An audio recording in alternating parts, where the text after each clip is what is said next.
দেবাশিস, আসলে রিমান্ডের পর কিন্তু আমরা দুপুর পর থেকে অর্থাৎ বিকাল থেকে কিন্তু আস্তে আস্তে লক্ষ্য করেছি। কারণ বিকেলের পর থেকে আমরা যেমনটা দেখতে পেয়েছি যে আসলে ভোলার যে মেঘনা এবং তেঁতুলিয়া নদী রয়েছে এগুলো কিন্তু উত্তাল হতে শুরু করেছে এবং অনেকটা উত্তাল হয়েছে, এবং যে সেই সাথে কিন্তু মাঝারি বাতাসও ছিল, এবং যার কারণে কিন্তু ভোলার যে চরপেশন উপজেলা এবং সহ কয়েকটি উপজেলা নিম্ন অঞ্চলের বেশ কয়েকটি গ্রাম কিন্তু প্লাবিত হয়েছে, এবং সেখানকার মানুষ কিন্তু প্রায় 3 থেকে 4 ঘন্টা অতি জোয়ারের পানিতে কিন্তু প্লাবিত ছিল। এছাড়াও আরেকটি বিষয় হলো যে ভোলার যে 869টি সাইক্লোন সেন্টার রয়েছে, শেষ খবর পাওয়া পর্যন্ত আমাদেরকে জেলা প্রশাসক আরিফুজ্জামান জানিয়েছেন যে প্রায় 40,000 মানুষের মতো তারা মানুষ কিন্তু আশ্রয় কেন্দ্রে আশ্রয় নিয়েছে। এছাড়াও 8,000-এর অধিক কিন্তু গবাদি পশু আহ মুচিক কেল্লাতে আশ্রয় নিয়েছে।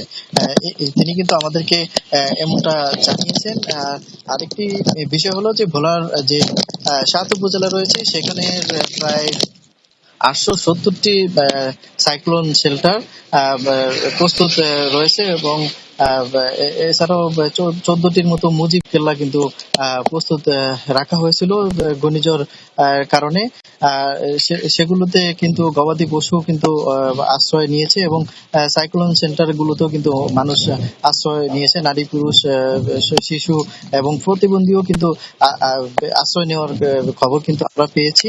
আর যেই নির্মাঞ্চল প্লাবিত হয়েছে সেখানে কিন্তু রাতে যে জোয়ার আসবে সেখানে সেই জোয়ারে কিন্তু আরো প্লাবিত হওয়ার কিন্তু সম্ভাবনা রয়েছে, আমরা তেমন লক্ষ্য করেছি। এবং যার কারণে যে রাত গভীর হওয়ার সাথে সাথে কিন্তু বাতাসের কিন্তু বাতাস কিন্তু আরো বাড়ছে, যার কারণে কিন্তু নদীও কিন্তু ক্রমান্বয়ে কিন্তু উত্তাল হতে শুরু করেছে। আমরা যেখানে দাঁড়িয়ে রয়েছি সেখানেও কিন্তু ভারী বাতাস কিন্তু বইছে, এবং পাশে রয়েছে কিন্তু নদী, এবং সেই নদীও কিন্তু অনেক উত্তাল হতে শুরু করেছে, এবং নদী এক একটি নদীর ঢেউ কিন্তু আমরা লক্ষ্য করেছি যে সাগরের ঢেউয়ের মতো কিন্তু নদীর ঢেউগুলো কিন্তু ভারী হয়ে উঠেছে। এবং এছাড়াও যে মেঘনা নদীতে যে জাহাজ পণ্যবাহী জাহাজ রয়েছে সেগুলো কিন্তু নোঙর করে রাখা হয়েছে।